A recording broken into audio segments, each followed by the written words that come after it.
Club, and he's officially, not gonna lie, Ed Sheeran. Welcome to the show. How you doing? I'm so excited to have you. We were talking about your music before the show, and I feel so strongly that your music specifically reaches all the way through every age group, because we were talking to my mom about it the other day. I absolutely love it. And my girls just this morning were dancing to Sapphire. Oh, amazing. Thank you. Now, not going to lie, Ed, you are actually the first male guest on the show apart from my husband. I actually didn't know that. I feel honored. Thank you. I will say, I do think that if we were going to have another male guest on the show, that it's perfect that we made sure that it was a girl dad. And like you said yourself, you have 2 daughters. How old are they? 4 and 3. And how does it feel to have 2 girls? Like you said, you are outnumbered in your house, a lot of estrogen. I love it. Like, I really, really, really love it. I didn't really have any expectation of, I think when you are having children, you're just like, I just would like children. And I didn't have any, it wasn't like I want this, I want that. But when we first had our first daughter, it was like, I don't know, just something clicked, and I was like, I think I could have many, many, many daughters and be so fulfilled and happy. And I love having 2. I love seeing them interact with each other and with Ches, and yeah, they're just great. They're just great. And also, like, my best mate has had 2 boys, and they live opposite us, and there is a stark difference between our 2 households. Isn't there? And they're exactly the same age, and we kind of like, we have all the same ethos and we hang out all the time, but the energy is different. It's funny when I compare notes with boy parents, and I always jokingly say, because people always come up to me and they're like, oh, I actually only have 2 boys, or I have 3 boys. And I'm like, we don't have that recipe. I've got nothing for you.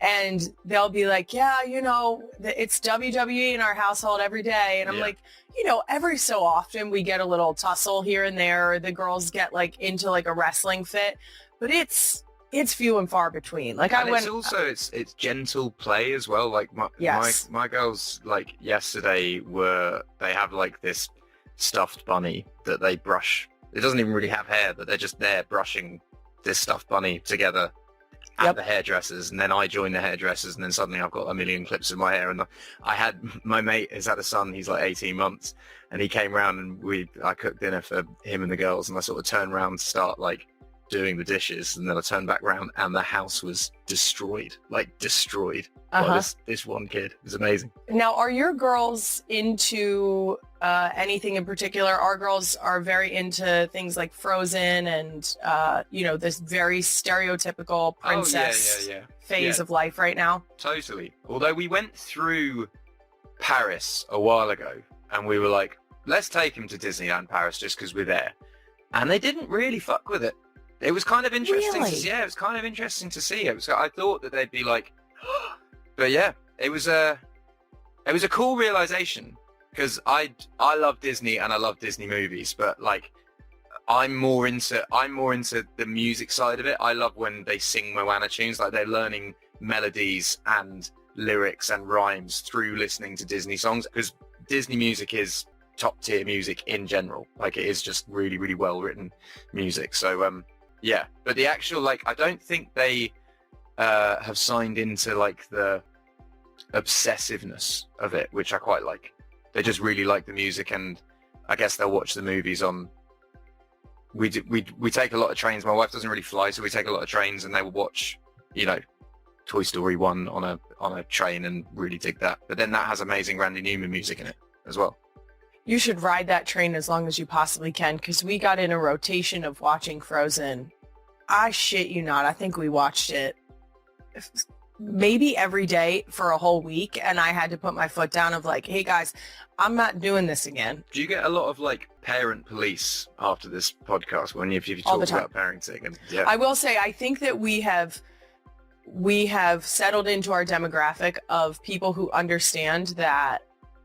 I always say that I don't know what I'm doing. I'm winging it. And so because we're in this like imperfect place in parenting, I'm not going to do it the way you're going to do it. You're not going to do it the way I'm going to do it.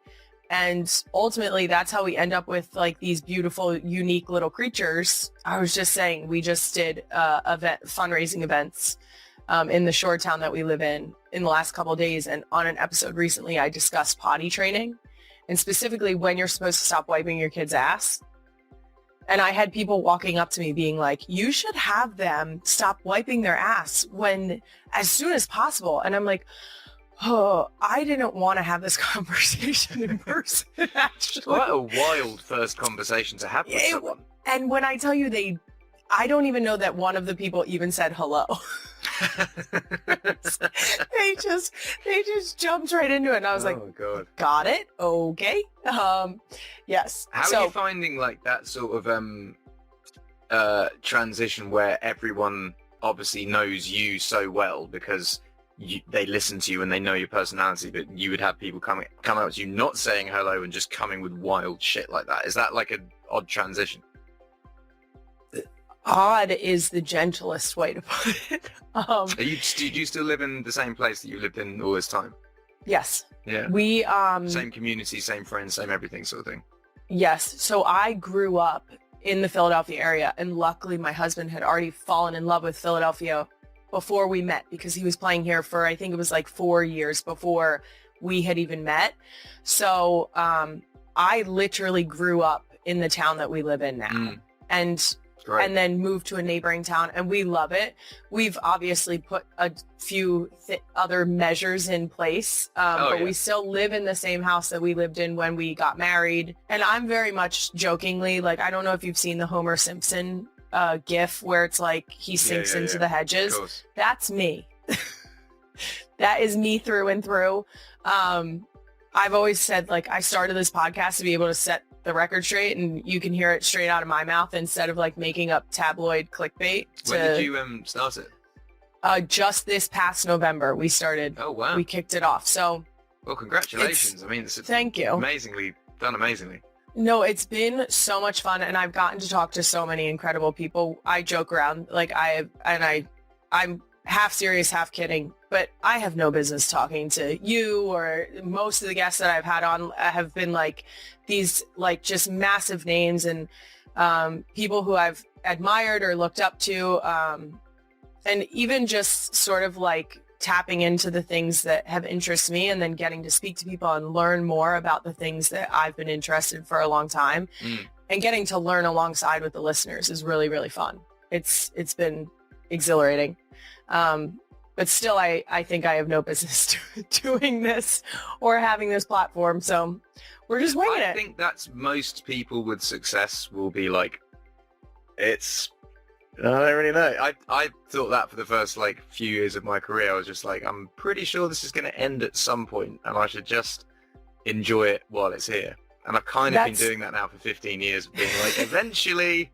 I hate to break it to you, Ed. I don't think the other shoe is going to drop. I think you're just riding this one to the end. I very much am in the camp of like, this has to calm down, right? I don't think it will. I don't think it will. I think that you're obviously like an incredibly likable person, and I think people have obviously connected to you and are interested in hearing points of view, and I think that's a good thing. I appreciate it. It doesn't happen by accident. I always say when people are like, oh, it's so lucky.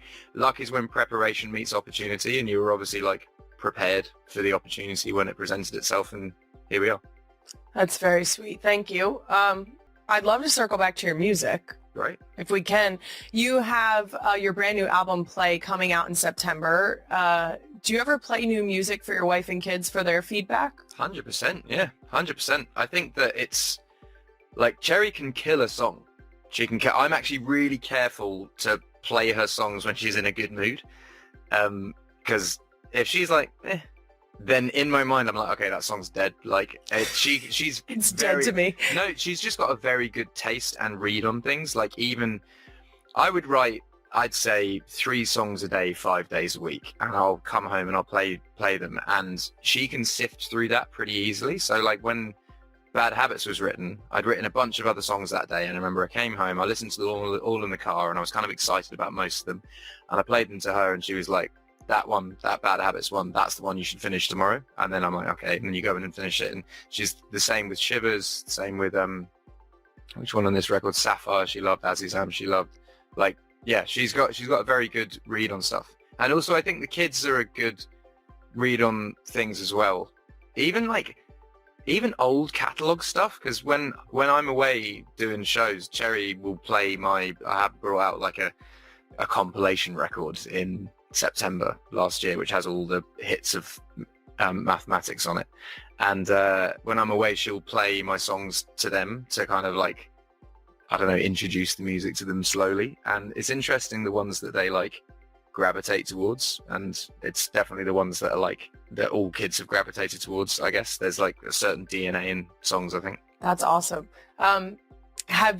Is there one song that your daughters lock in on and that they absolutely love? Sapphire. And Sapphire from the beginning, like they came to India when I made that record, and they were in the studio whilst we were putting like all the tablas and Centaurs and like, they were there watching all of that happen. And I think because it's just Sapphire, and they know most of the lyrics of that song now. It's funny, when I put it on this morning, our 2-year-old, she's ridiculous and delightfully opinionated, looked at my dad and went, "This is my favorite song." Good. And we were like, she's heard it a few times, but it was funny that she specifically, like, that one she locked in on. So I'm glad she's has similar taste. I also think at a certain point, like, you lose the kids at a certain point. Like when you, like, I'm sure when I'm 50, 2-year-olds aren't going to be like, "That's my song," you know, like it's I'm glad that like kids are still like into the music that I'm making, because hopefully those kids, when they grow up, will want to come to a show and discover all the other music, you know. That's what I really love about touring, is you see the multi-generation family come to a gig, and we like purposefully make our tickets like not really expensive so you can come as a family. I've always said, like, I want full families to come, so like my dad took me to shows as a kid, and it's such a lovely bonding experience watching music that he's into as his son, and then getting into that music and blah blah blah. And then I never really wanted to like for it just to be like one certain demographic of people. Now, you've been performing all around the world for years. I do have to ask, because I have a terrible bias here, but where does Philadelphia land on your list of favorite cities to perform in? It's loud. It's very, very loud. You got a big screen. I remember when we played there 2023, it was one of the loudest, and there was a bit of a cheat code on it, but Detroit, and we brought on Eminem, and that was the loudest I've ever heard a crowd, like anywhere in the world. Like there's never been a louder crowd than that. But I will say it was because I brought Eminem on stage in Detroit. Like that's the cheat code. You cracked it right there. You nailed that. Who would be the cheat code in Philly? I mean, I think Taylor, just because it's home. Yeah. I kind of think Taylor anywhere though. Yeah, true. I was thinking when I did when that Eminem thing happened, I was like, what would be the loudest crowd? And I was thinking that if One Direction had reformed somewhere in South America for like, if Harry was doing a show or whatever and they all went on stage, like, I was like, I think that would hit it the hardest. Actually, do you know what? Do you know who the amazing reaction was? Macklemore in Seattle. Oh. It was insane. Brought him on to do Can't Hold Us, which obviously was their song when they won the Super Bowl. And that was almost as mental as Eminem. Like, it was huge. There are artists that I have seen go on tour or announce some tour dates and locations, and I'll go on to see where they're going, and they sort of do like a curve right away from like the Northeast. And I'm like, oh, but I would like you to come here. I don't think I've ever not played Philly. I love it. That's very sweet. I like that. Yeah. Like I said, extremely biased, and I own it. Also, that's what I like about Philly in general, is the like pride there. It's kind of like, what I love about it is it's basically like, fuck everyone else. Like, it's us. We are it. And I felt that in Detroit as well. There's a real like this is us. It's like gritty. Like, you get us as you get us. If you don't like it, fuck off. Yeah. It's really simple. But the good thing is that we... Super friendly, though. Like, you are very welcoming. I feel always because very if you're welcome with us, you're with us. Yeah. And we'll ride with you. But and I find it's really easy to amp a crowd up in Philly because I'll just be like, oh, it's just in New York and they were louder than you. And then people don't like that. Can't let that happen. Can't let that happen. If you ever really want to get them, just say, like, someone tried to tell me to be a Dallas fan and I told them to fuck off. So why Dallas? Like, Dallas isn't near you. Why Dallas? They are in the NFC East with us. Right. And it just so happens that they're our biggest rival. I think it fits perfectly because, like you're saying, Philly is so passionate about, like, we'll ride together.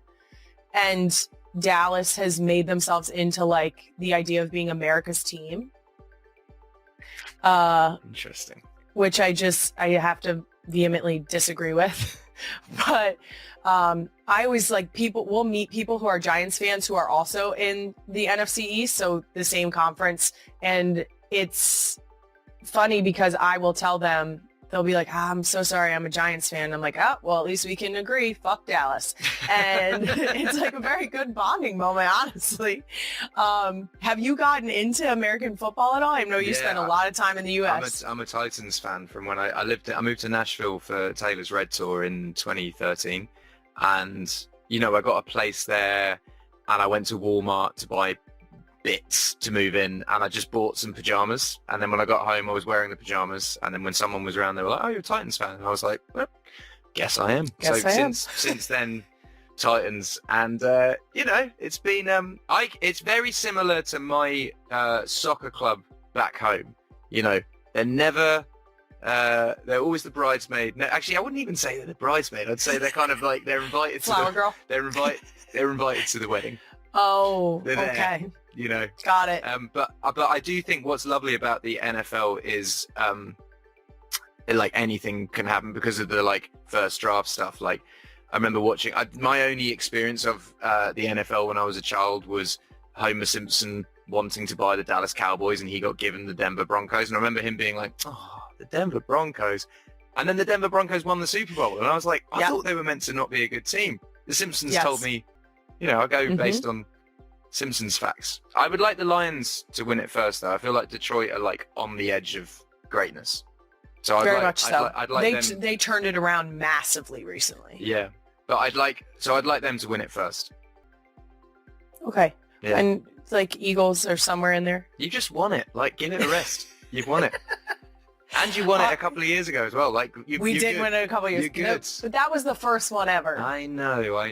But you know, like my team, well, we just got relegated from the Premier League into the Championship. But if we won the Premier League, I'm dining out on that for the rest of my life.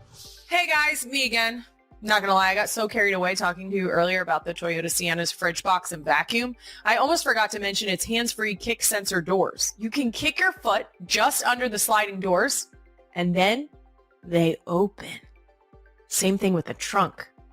I've tried this a couple times at this point because I usually have at least one child on my hip and a bag or another child in my other hand. So that leaves me with, mathematically speaking, no free hands. Now, the girls do love to press a little button and open the door, but when it's just me, myself, and I, that kick sensor comes in handy. If you want to check out any of these features, I'm talking fridge box, the vacuum, the kick sensor doors. Did I mention the second row captain's chairs yet? Guys, they recline. There's like a footrest, go to your Toyota dealer today and check it out. You can play with all the features. Go do it. You can also learn more about the Toyota Sienna at toyota.com/Sienna. Now, all the listeners to Not Gonna Lie know that I'm a big doom scroller. Mm-hmm. And one of the most delightful things that I've doom scrolled upon has to be Ellie Benke's song covers on TikTok. Yeah. I am so excited that you guys got together and did a duet.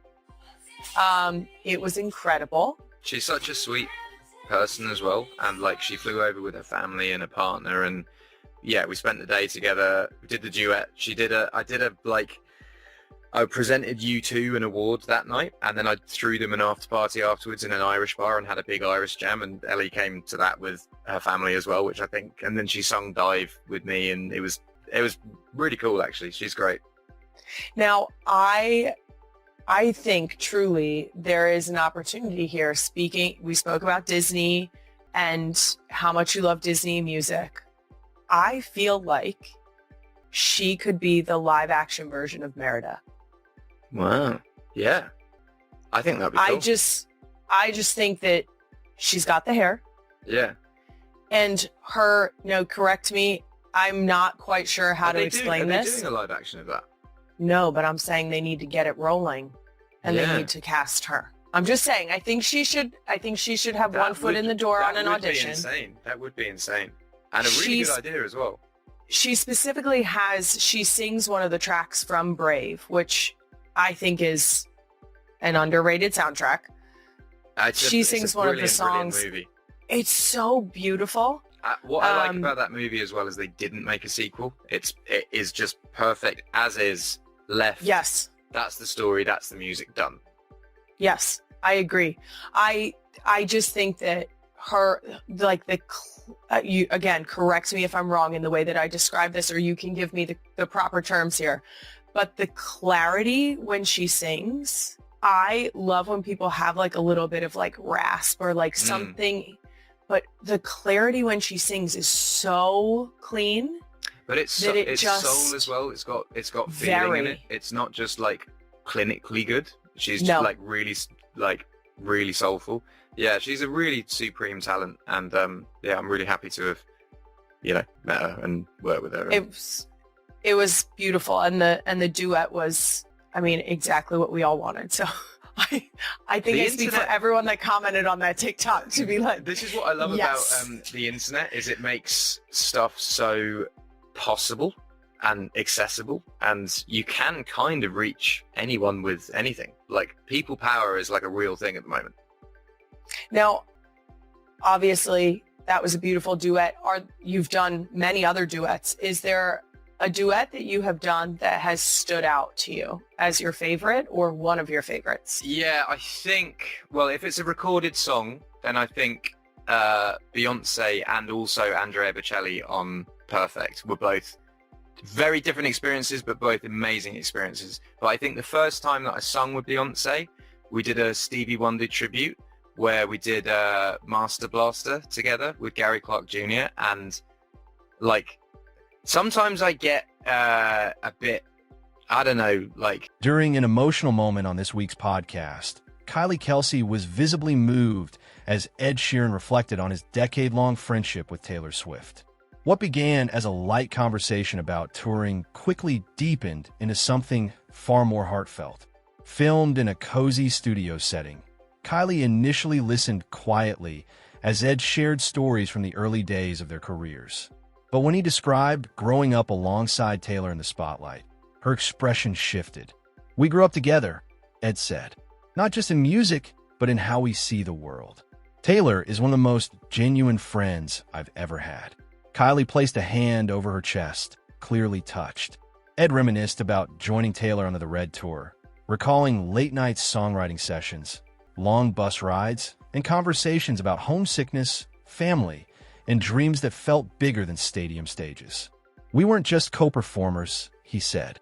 "We became family." At that, Kylie turned slightly away, blinking back tears. When the host asked what she was feeling, she smiled softly. "It's rare to see a friendship last that long in this industry," she said. "Hearing Ed talk about Taylor makes me proud and grateful she has people like that in her life." She explained that when someone becomes part of your family, you don't just look at how they love. You also notice how deeply they are loved by others. "That says everything about who they are," Kylie added. Ed shared another memory, performing for massive crowds, then heading backstage to eat pizza and laugh like teenagers. He praised Taylor's loyalty and humility, qualities he said have never changed despite global fame. In recent months, Kylie has seen those same traits firsthand as Taylor has grown closer to the Kelce family. From holidays to small gatherings, she says Taylor consistently makes time for the people she cares about, no matter how demanding her schedule may be. The conversations serve as a reminder that behind sold-out tours and headlines are friendships built on years of trust, shared growth, and unwavering support. The kind that move even the strongest listeners to tears.